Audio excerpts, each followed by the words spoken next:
Calaroga Shark Media.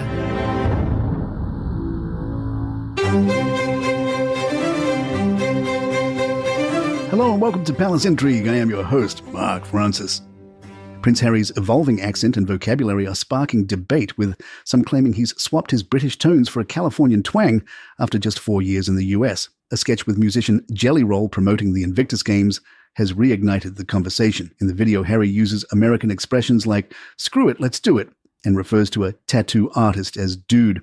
He even opts for ass over the British arse, leading many to speculate about his growing Americanisms. Social media chimed in quickly, with one user remarking, "It sounds like Prince Harry is losing his British accent," and another adding, "Every time Prince Harry speaks, his British accent sounds more diluted to make way for the American accent." Anthony Schuster, a communication coach and accent specialist, noted that Harry's speech has long been more relaxed compared to traditional royal diction. Even during his younger years, Schuster observed Harry's tendency to adapt his speech depending on context. "Reflecting back, what's in front of you is a social skill," Schuster said, suggesting that Harry's upbringing might have refined his ability to match accents and connect with others. Schuster highlighted Harry's speech evolution over time. In early clips, the Duke retained a distinct Old Etonian sound, albeit less formal than his father, King Charles.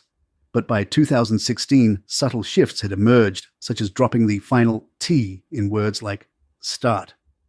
Jennifer Dorman, a linguistics expert, noted that Harry's vocabulary has also shifted. By 2020, he was using phrases like awesome and you guys, likely influenced by his surroundings, and Meghan. Dorman suggested this could be intentional, helping Harry integrate better into American culture.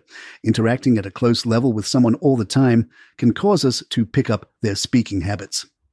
The change isn't just vocabulary. Intonation has shifted too. In the tattoo sketch, Harry's rising intonation and pronounced R sounds reflect American patterns. Schuster pointed out that while Harry's new Californication might stem from his environment, it could also be a conscious choice to engage better with his audience.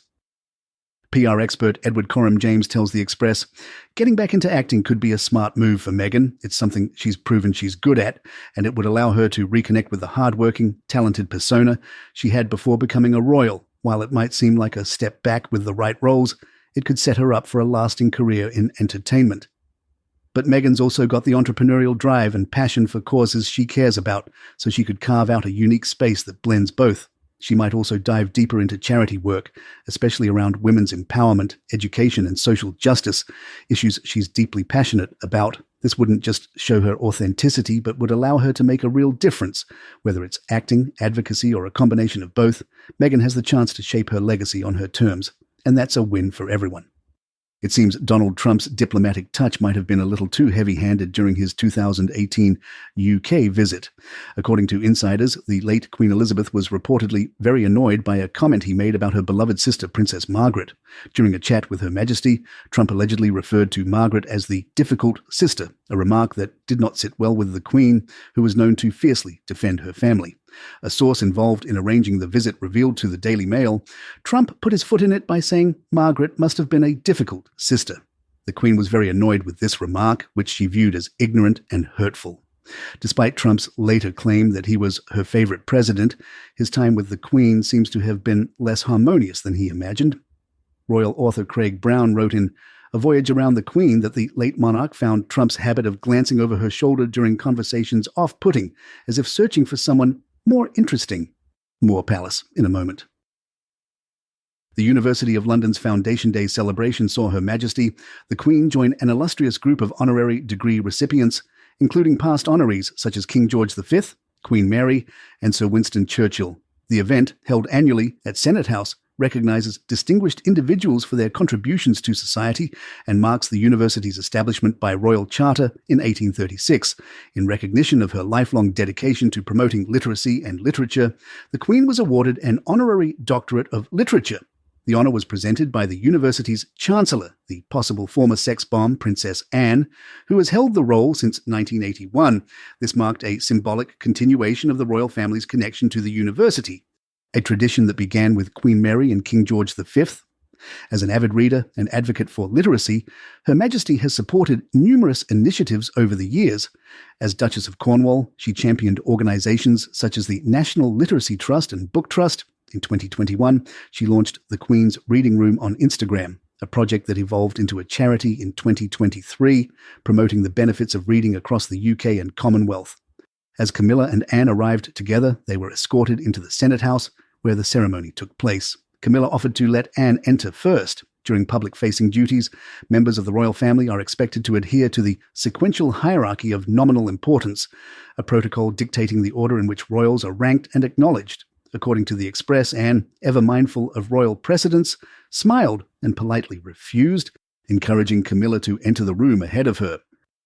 Buckingham Palace is officially out of action for state visits until 2027, as its £369 million refurbishment continues. Instead, Windsor Castle will play host to dignitaries for the next few years. The extensive 10-year renovation project has shuttered many of the palace's grand rooms, including King Charles' private office, which was formerly Queen Elizabeth II's apartment in the North Wing.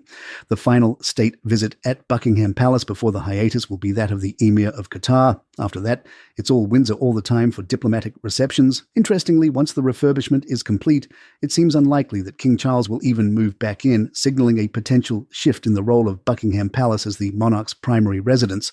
During the renovations, Charles is working in a room in the North Wing, which is a room Charles was born in. A friend of the king said, "He is always aware of the significance of history, and the decision to be based in the Orleans room won't have been taken without half a smile. The king will enjoy the symmetry of discharging his duties as monarch in the room where he was born." Work on the East Wing, which faces the Mall where crowds assemble on major royal occasions like Trooping the Colour, started in 2018 and was completed earlier this year. And there you have it. If you'd like to email us, our address is thepalaceintrigue@gmail.com. Please follow us on Spotify, Apple, or the app of your choice, and leave us a review or some stars if you're enjoying the show. Don't forget, we have subscriptions available, and you can get this show commercial-free, along with hundreds of others from Calaroga Shark Media, for just $4.99 a month. And you can try it free on Apple subs for a month as well. Just check out the details in the show notes or episode notes.